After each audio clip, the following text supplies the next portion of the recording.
পদ্মা নদীর তীরে এক ছোট্ট গ্রামে বাস করত বিমল আর অমল নামের দুই ভাই। বিমল ছিল লোভী আর অমল ছিল সহজ সরল এক প্রাণ।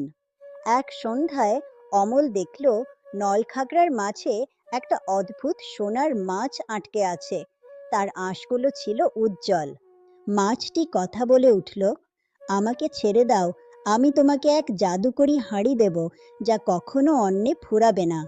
অমল মাছটিকে মুক্ত করলে এক জাদুকরি হাঁড়ি পেল, যা দিয়ে সে গ্রামের অসহায় মানুষদের খাওয়াতে লাগলো। বিমল তা দেখে হিংসায় জ্বলে উঠল। এক রাতে সে অমলের ঘর থেকে সেই জাদুকরি হাঁড়িটি চুরি করল। সেই চাল বিক্রি করে বড় সৌদাগর হওয়ার স্বপ্নে দ্রুত নৌকা নিয়ে শহরের দিকে রওনা হলো। কিন্তু হঠাৎ চালগুলো ভারী বালিতে পরিণত হতে থাকলো।